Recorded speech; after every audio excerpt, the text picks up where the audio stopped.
2015 abashona abagaragu bawe twateraniye ahantu muri iyi nzu dushima izina ryawe, tugushimira abana bawe bagize paruwasi ya Gasetsa, bahuje umutima bayobowe n'umwuka wawe wera, bakubaka icumbi ry'umuyobozi wa paruwasi.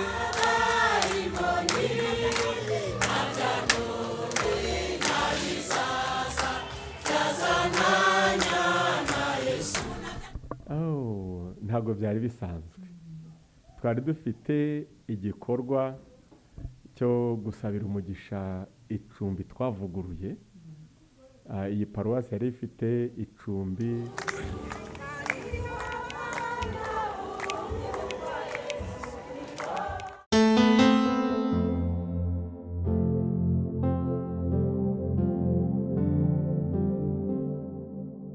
turabasuhuje mwese abateze amatwi IBTV Rwanda, tubahaye ikaze mwese abantu mudukurikiranye.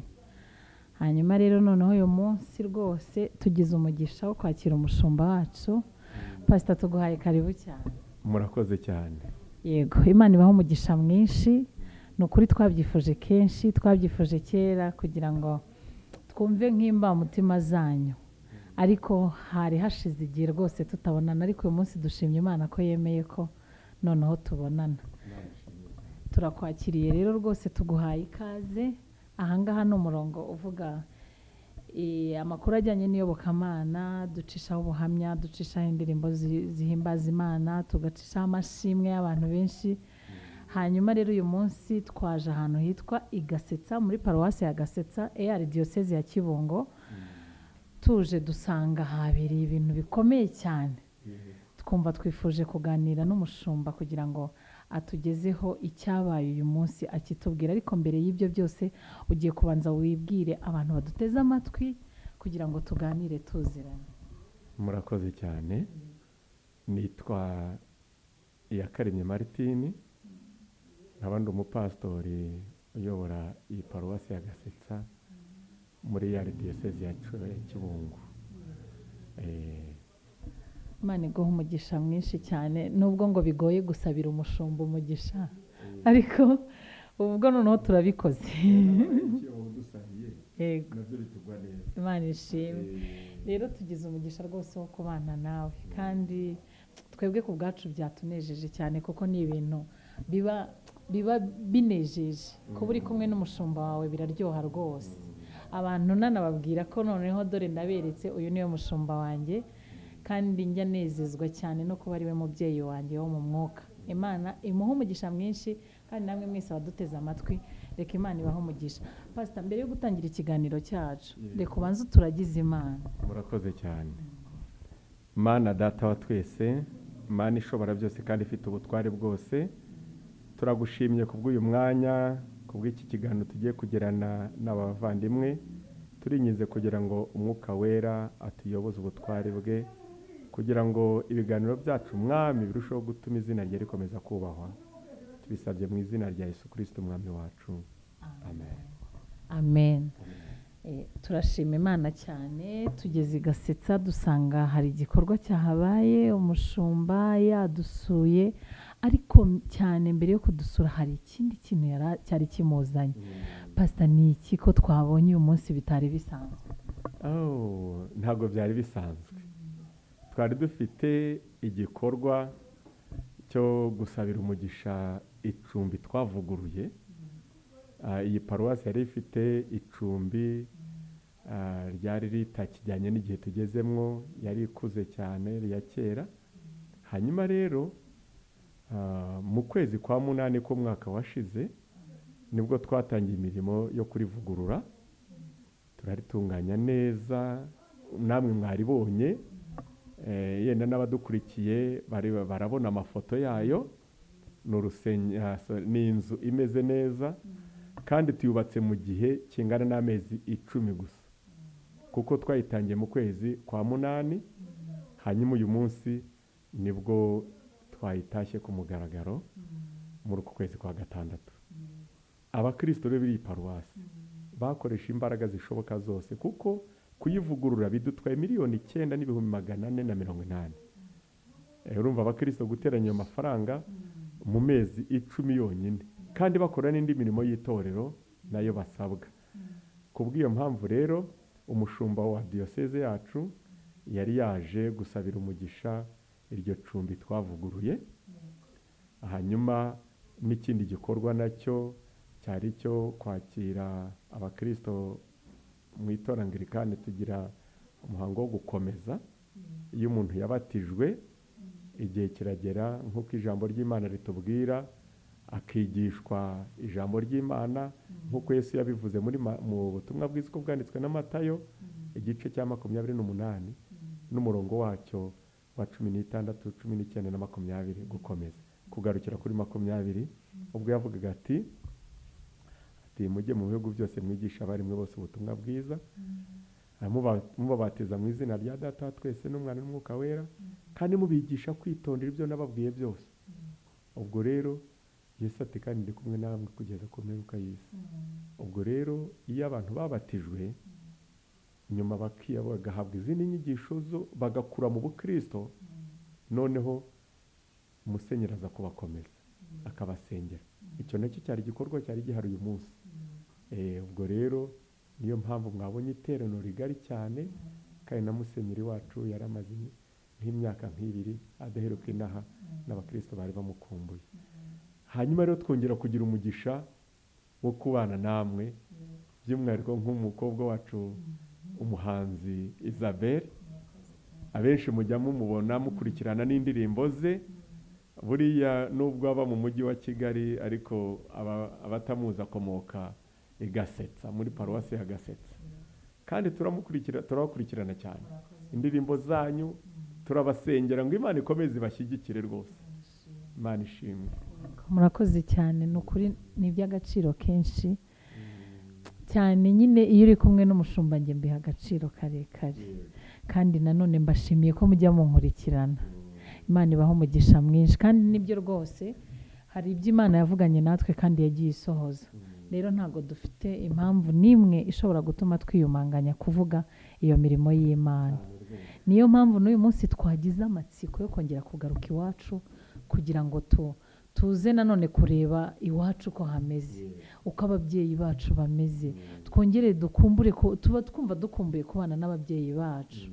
Yego, rero muri icyo gikorwa cyo kuza gutaha iryo cumbi ryavuguruwe, twayibonye n'inzu nziza pe. Abadukurikiranye turaza gushyiraho amafoto y'iyo nzu murebe.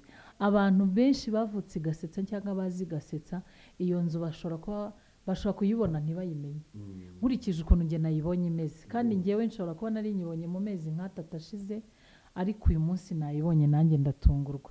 Kubw'ibyo turishimye cyane kubw'abantu babanye natwe muri iki gikorwa. Pastor, gira ubwirira abantu basi ijambo rimwe, abantu bakoze uyu murimo nk'umushumba, ugira ikintu babwira. Yewe umva, buri mwanya mba mbasabira umugisha. Twagize umugisha, hari yerekwa twagize, turimo tubona imirimo irimbanyije, kandi tubona abakristo ba hano barimo baraterateranya amafaranga, tubona imirimo itari kwihuta cyane. Tugira iyerekwa cyo kuvuga tutari ko dufite abantu bakomoka muri paruwasi ya Gasetsa ariko batakihatuye kubera impamvu z'akazi bagiye gukorera hirya no hino mu gihugu. Hanyuma rero tutari ko aba bantu ni abakristo bacu, nubwo aho batuye hirya no hino mu ntara no mu mujyi wa Kigali bakorera nayo imirimo y'itorero, ariko nk'abantu bakomoka intara, reka tubabwire nabo badufashe. Baradufashije rwose, bagenda batanga umusanzu, nabo turabashimiye kandi turabasabira umugisha, kuko iri cumbi ryatashywe twavuguruye babigizemo uruhare, kandi ndizera yuko batazanerekeraho, kuko n'ibindi bikorwa ni tayari bitegure.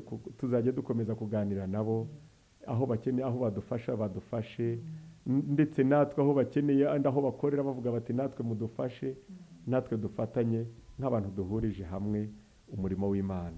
Ariko cyane cyane Isabelle nawe wabigizemo uruhare rukomeye cyane, kugenda uduhuza n'abantu bamwe na bamwe bakomoka muri iyi paruwase baba hirya no hino muri iki gihugu cyacu. Mwarakoze cyane, namwe mwese mwatanze umusanzu uko waba ungana kose umusanzu watanze wakoze igikorwa cyiza kandi Imana izabaha umugisha bantu b'Imana mwese mwadufashije. Imana ibaha umugisha mwinshi, turabasabira umugisha rwose abantu bitanze bakabikora. Hanyuma rero n'abandi reka tubasabe ngo ntago kubaka birangira, ntago kubaka birangira, inzira hari ni nziza rwose, ariko hari ibindi twabonye biramutse bigiyemo yaba nziza kurushaho. Rero turifuza ngo bariya bantu bacu, abana twavutse Gasetsa twese dufatane urunana, twunge ubumwe kugira ngo tubashe kuzamura iwacu, tuhagire heza, ntitukajye tugira ipfunwe ryo kwerekana iwacu. Turahari, turi amaboko y'Igasetsa, kandi tuzakora rwose ibishoboka byose kugira ngo iwacu hagende neza. Hanyuma rero tugeze ku musozo w'ikiganiro cyacu, ntago twari bukubaza ibintu byinshi kuko turabizi ko uri mu kazi kenshi n'ubu hari ahandi hantu ugiye kandi mu murimo nanone w'Imana. Rero niyo mpamvu dusabye abantu bose kudukurikirana, hari ibikorwa byinshi byabereye Gasetsa, ibyo byose bagiye kubibona muri iyi minsi iri imbere, tuzabibereka byose byabereye ahangaha, nuko uwo muhango wagenze wose tuzabibereka rwose. Hanyuma twababwiye ko iyi ari IBTV Rwanda, icishaho ubuhamya, icishaho amashimwe, icishaho inkuru nyinshi z'iyobokamana. Hanyuma turifuza ko abantu benshi bajye badukurikirana rwose, bagakurikirana ibiganiro byacu, abatarakora subscribe nabo bakayikora kugira ngo bakomeze batube hafi umunsi ku munsi. Hanyuma reka dushimire abantu bose babanye natwe, abadukurikiranye kuva mu gitondo kugeza aya masaha. Imana yo mu ijuru ibaho umugisha. Abagize icyo bakora nabwo ku bw'iki gikorwa, Imana ibaho umugisha. Abataragira icyo bakora nabo turabasaba kugira ngo bazagire icyo bakora, kandi bazagira amatsiko kuza gusura kuri paruwase barebe uko hameze, kandi icyo umwami azagutegeka uzagikore. Wowe udukurikiranye uvuka Gasetsa niwe ndi kubwira. Hanyuma Pastor, reka tugushimire nawe umwanya wawe waduhaye. Murakoze cyane, murakoze cyane rwose, natwe turabashimiye. By'umwihariko wowe n'inzu wayigezemwo, wayitembereye, nubwo urebeye inyuma ibintu byose wavuga ko ari 100%, ariko harimo dukeya, buriya ni nka 90%. Nubwo hari utukiburamo nayo wabonye, kandi nabyo Imana izadushoboza. Iyakoze biriya izongera ikore n'ibindi, iyakoresheje abantu b'Imana izongera bakoreshe n'ibindi bikorwa byose bizakorwa. Icyubahiro ni cy'Imana. Murakoze cyane. Reka rero noneho ubu ngiye kukwisabira ngo unsabire umugisha wa Gishumba. Unsabire umugisha rwose kugira ngo ibi dukora natwe byaguke, bigere ku rundi rwego, bigere ku isi hose, isi yose imenye ijambo ry'Imana biturutse kuri twebwe, abataramenya Imana bayimenye, abatarakizwa bakizwe, wenda binyuze kuri twebwe. Ni itafari dushaka gushyira ku murimo w'Imana, kandi Imana idufasha. Data wa twese kandi Imana ishobora byose, turagushima kubw'uyu muja wawe Isabelle, wemeye gutanga uyu mwanya kugira ngo tugirane iki kiganiro, kandi ikiganiro cy'umugisha. Turagushimira impano nziza wamuhaye yo kuvuga ubutumwa bwawe bwiza akoresheje ibihangano by'indirimbo, kandi turagushima Mwami Imana aho ugejeje ukora kubwe, kandi n'ibindi uzabimukoresha. Ukomeze kumwagura Mwami Imana, impano wamuhaye ukomeze rwose kumusukaho amavuta yawe, kugira ngo impano ye ikomeze gukura, ndetse dusaba kugira ngo umugisha imitekerereze yose, igihe arimo asoma ijambo ryawe, ategura ibihangano, Mwami Umwuka Wera ajya hamwe nawe, amukoreshe kandi amuyoboze ubutware bwe. Kandi turasaba kugira ngo umugisha n'abakurikirana ITV Rwanda, kugira ngo Mwami Imana ubutumwa bumva burije burushaho kubakomeza, kandi bukomeze imitima yabo n'ubugingo bwabo, ndetse no mu buryo bw'umubiri Mwami Imana bagira ubugingo buzima n'imibiri mizima. Urakoze rero, kandi ukomeze kubashyigikiza ubutware bwawe, kugira ngo none n'ibihe byose izina rye ryubahwe. Urakoze Mana, urugendo rwabo ukomeze kuruha umugisha, bajye bagendana nawe aho bamamaza ubutumwa bwawe bwiza. Mwuka Wera ajya abayobora kugira ngo bagende kandi bavuge bayobowe nawe.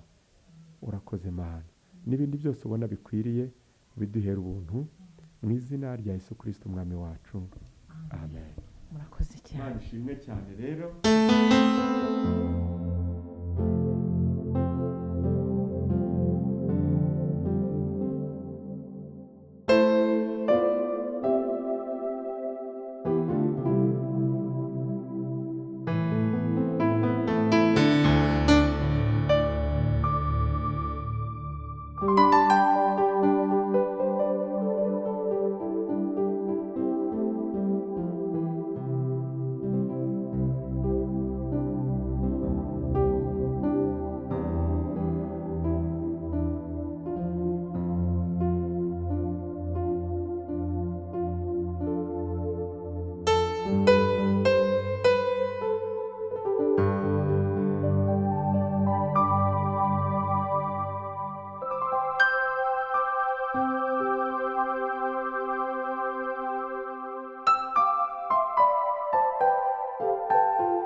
yahaye igihugu umugisha no kubahiriza abakozi b'Imana Imana yakoze. Imana yacu amen. Tuba twishimiye kubona umukozi w'Imana ugiye kuba ahantu hameze gutya. Dushima Imana no tunezerewe, numva dufite aho tuva n'aho tugiye. Rero iri cumbi twaritashye ku itariki 26 z'ukwa karindwi 2015, ubwo hari ikigikoni Gasana bari baritunganyije. Ubwo rero uko ibintu bigenda bitera imbere ibyo bigeze ku rwego rundi, ibyo nabyo turabishimira Imana. Baba barumvise ko bageze ku rundi rwego umugisha, ariko inzu yo twarakinguye ahubwo tujye kwisaba umugisha kugira ngo Imana izayirimo abantu bazayizamo, abayirimo n'abandi bazazamo, kuko inzu y'itorero ni iy'abantu benshi, ntabwo ari umuntu umwe, kandi n'iyo umuntu ku giti cye ntabwo ari iwe. Reka rero dusenge Imana. Mana ishobora byose, Data wa twese uri mu ijuru, turagushimira isezerano waduhaye kuzabana natwe kugera ku mpera y'isi. Tariki 26 z'ukwa karindwi 2015, abaje n'abagaragu bawe twateraniye ahantu muri iyi nzu dushima izina ryawe. Tugushimira abana bawe bagize paruwasi ya Gasetsa, bahuje umutima bayobowe n'umwuka wawe wera, bakubaka icumbi ry'umuyobozi wa paruwase nk'uko wari warabitegetse Abisiraheli ko bazubaka amazu meza bakayabamo bakagusingirizamo bimaze kugera mu gihugu cyabo. None natwe Nyagasani, nanone abaje n'abagaragu bawe ba paruwasi ya Gasetsa bahuje umutima n'inama, bavuguriye iyi nzu kugira ngo urusheho kuba nziza no kuguhesha icyubahiro kigukwiriye. Turagusaba ngo iki gikorwa dukoze cyo gusabira umucira icumbi ry'umuyobozi wa paruwasi ya Gasetsa mu izina ryawe, turagusaba Imana kwemera iki gikorwa. Ari Imana ya Abrahamu, Imana ya Isaka, Imana ya Yakobo, icumbi turisabiye umugisha uturuka iwawe mu ijuru mu izina ryawe Mana. Kandi dusenge abakozi bawe, abapasitori bazaba muri iri cumbi, uko bazakomeza kugenda basimburana, uzabahe amahoro, ihishurirwa ry'umurimo wawe n'ubuzima bwiza, kugira ngo bazabashishwe byose bazakora bayobowe n'umwuka wawe wera muri iyi paruwasi ya Gasetsa. Ujye wumva kwinginga k'umugaragu wawe pasitori n'abafatanyije basengera imirimo itandukanye muri iyi paruwasi ya Gasetsa, maze abantu bawe bakarushaho kugubwa neza no kugendana nawe bari muri iri cumbi Imana, kugira ngo ijambo ryawe rikwire hose. Tubisabye mu izina rya Yesu Kristo umwami wacu. Amen. Kandi umugisha w'Imana ishobora byose, Imana Data, Imana Umwana, Imana Umwuka wera, ube kuri iri cumbi, ube ku bazaribamo, ube ku bashyitsi bazarizamo, ube no kuri twe twese Mana, banezerewe inzu waduhaye nk'abakozi bawe ba diyoseze ya Kibuye. Umugisha ubaha ahantu ntukahave, kandi ujye uhaguma ukora imirimo yawe uhereye none ukageza iteka ryose. Yesu ashimwe, Yesu ashimwe, icyubahiro kibe Yesu n'icyubahiro w'Imana amaduhima zazizina rye.